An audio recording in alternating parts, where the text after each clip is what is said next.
Your feelings are a powerful indicator of your thoughts. Why? Because your thoughts create your feelings. We will, as individuals, as human beings with free will, we will experience different independent thoughts from each other, which yields us different results in how we feel about things.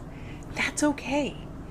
But sometimes we come to a point where we are feeling a certain way, and somebody else who is experiencing this situation, this circumstance with us, is not feeling the same way about it, whether good or bad, right? Maybe you're really on board, you're super excited to make this next leap, and your partner is not feeling it, right? Or on the other hand, you're really upset about something, and somebody special in your life is like, I just don't see it that way. And that causes a rift because you're wanting them to feel and experience that in the same way you are. So you guys can go through that together. And on one hand, that makes a lot of sense, right? We don't want to be alone in this. We want somebody else to join us. What's that saying? Misery loves company. But the thing is we each get to experience this and feel it in different ways. I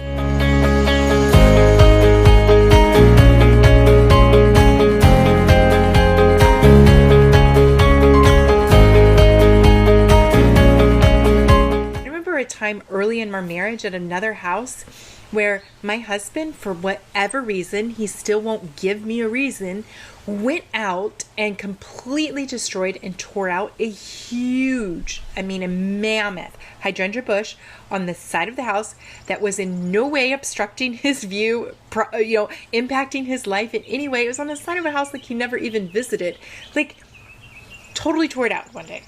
I was irate.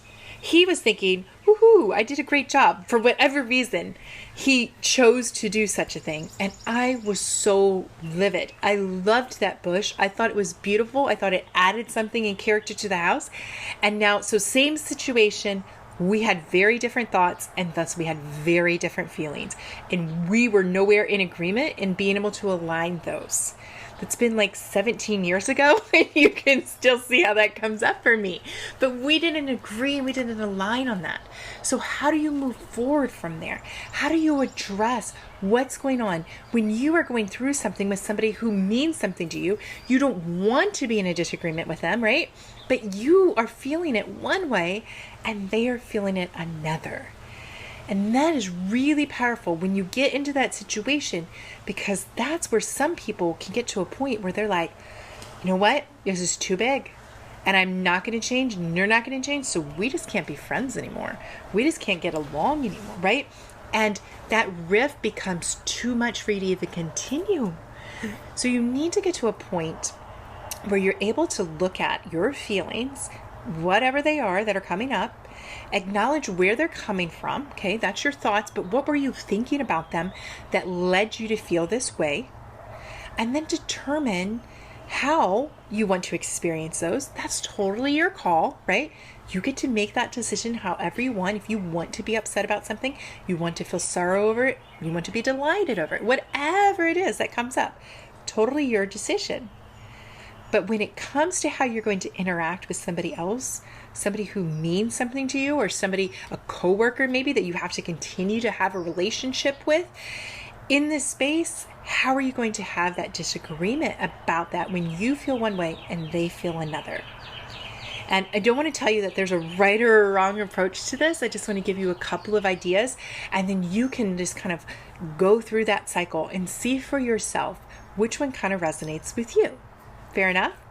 And that's a big part of what we do in coaching, is when you bring a particular circumstance and you talk about what you're experiencing, we can reflect on that, and we can start to explore how you want to respond, how you want to deal with the situation. So here's a couple of tips. First and foremost, know this.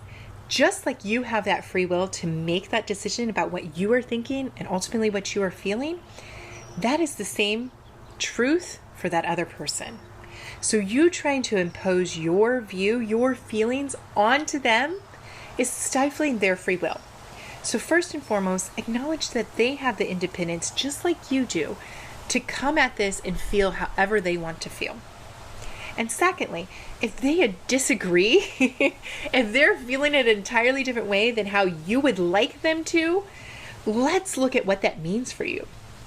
Why does it matter for you that they should feel the same way you do? Okay? So in my case, back to that hydrangea bush, I was so upset because I thought it was a destruction of beautiful, like something in nature. Like, why would we destroy that when there's no logical reason? It wasn't obstructing or causing a problem, so why in the world would we tear it out? It just logically didn't even make sense to me. And so I wanted him to be as upset about it as me because I thought he had made a completely incoherent decision, and I wanted him to own up for that and be able to process that with me. Like, okay? He didn't see it that way, and because of that, we obviously had a big tiff about it. But the point is like I had to get to the point where I could start to acknowledge what he was doing, which is a horrible example because he didn't have a reason. He just literally said he just went out and just did it. He didn't acknowledge why he did it. So that was super frustrating for me to have to come at this point and be like, I don't understand. And I want to understand things. That's my personality. So I don't get to have a reason? How am I going to process this? How am I going to deal with this? And I had to get to a point where I had to be like, is this relationship matter more to me, or does the hydrangea bush matter more to me? And understanding why somebody would illogically tear it out. That's where I had to get to. And so I had to kind of weigh it out for me. And ultimately I did choose him. But you can see how I had to even work to reframe that in my mind to get to the point where if that relationship mattered more than that circumstance, and if we could just come at it and just have differing opinions. Those feelings, those are ours to experience as individuals, but when we have to be in a relationship or we have to be in a co-working situation or whatever it is that we have to come to, when you need to come to terms with somebody else, you need to look at what it's meaning for you, why it matters to you that you want them to feel a certain way, and then come to the decision if you're willing to have that battle or you're willing to let it go, that you can feel it your way, they can feel it their way, and you can still find some common ground that you can express and share on. This is my personal perspective on this, but I think a lot of us need to work on coming to the point where we find common ground with other people. Far too often, especially given the social media and how easily it is to put our feelings and share and express our viewpoints on life, we attack other people for not sharing those same viewpoints. And we come at things from our own worldviews. We all are crafted. We are raised differently. We go to education differently. We experience different life experiences, right? We have all the things that make us who we are for how we see the world, and how we experience that impacts how we're going to think and ultimately how we're going to feel. When we can acknowledge and see that other people don't always have that same viewpoint, don't come at it from that same angle.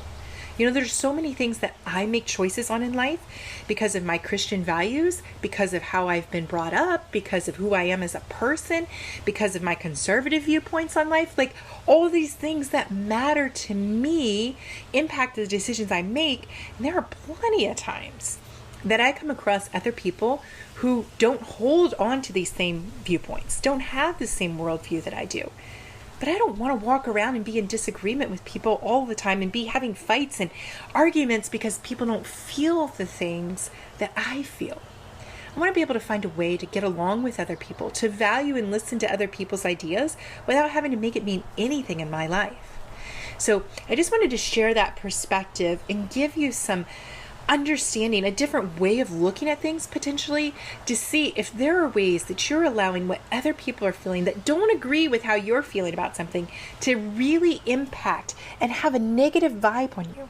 Because maybe it's time that you want to let that go. Not let go of how you're feeling, but let go of the disagreement that you're having with somebody else so that you can just go about experiencing your own feelings, they can experience theirs, and you guys can still find a common way to celebrate, to get together, to have some shared perspective, because together we as individuals all cohabitate and experience this life together.